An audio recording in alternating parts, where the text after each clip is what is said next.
I still think about that night sometimes. Not because of what actually happened, but because of what could have happened if things went just a little differently. It was Thanksgiving night, about 2 years ago. Most people were at home with their families. I wasn't. I was sick. Really sick. I couldn't stop coughing, my body felt weak, and even talking was hard. But despite all that, I still went out that night. And looking back, that was probably my first mistake. I had promised a coworker that I'd check on her cat while she was out of town. The cat was old and needed medicine daily, so I didn't want to break that promise. At the same time, I had plans with a friend to start playing tennis and bowling again. My equipment was at my dad's place, and I barely ever went there, so I convinced myself that night was the perfect time to get everything done. Even though I was sick, even though it was late. I didn't have a car, so I used public transport. The plan was simple: go get my stuff, then stop by my friend's house on the way back.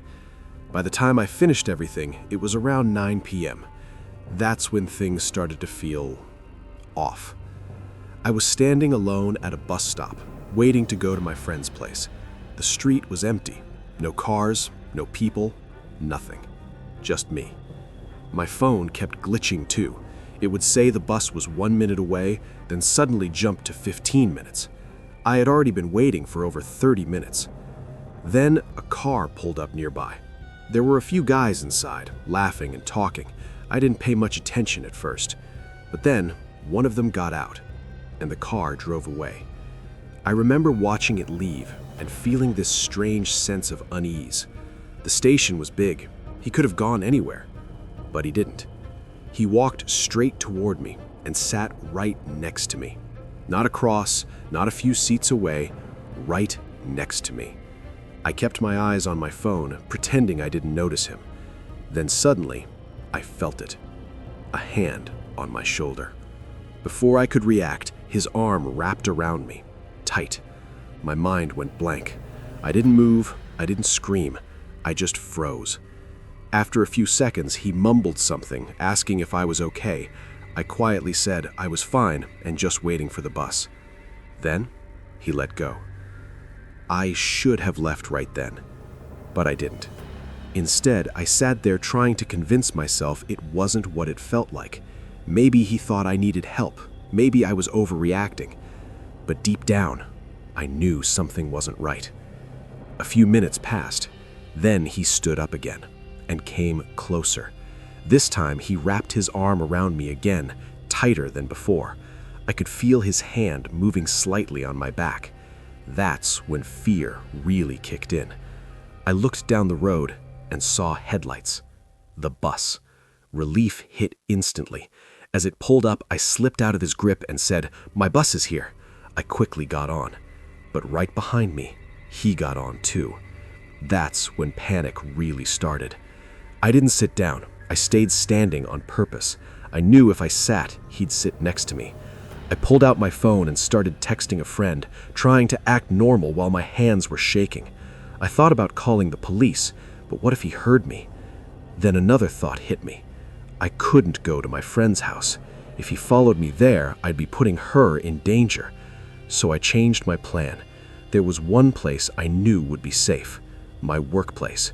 It was inside a large shopping center with cameras and security. Even though it was closed, I knew some coworkers would still be there. When the bus reached that stop, I got off, and just like I feared, he got off too. The second I stepped down, he grabbed my shoulder again, harder this time, like he wasn't letting go. I started walking toward the back entrance of the building, trying to stay calm. Inside my head, I was calculating everything. If I ran too early, he'd catch me. If I waited too long, I'd be trapped. Then I saw it. The back door. It was open, and 2 of my coworkers were standing there. That was my chance. His grip loosened just a little, and I took it. I pulled away and ran, straight inside. I tried to explain what was happening, but I could barely speak.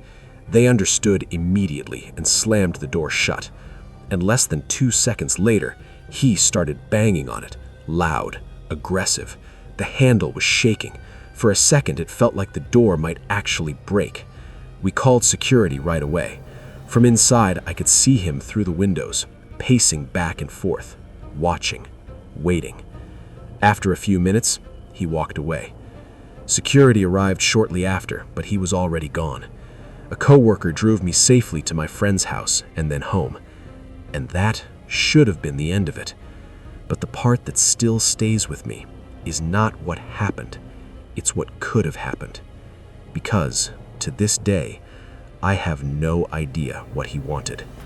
And honestly, I don't think I ever want to know.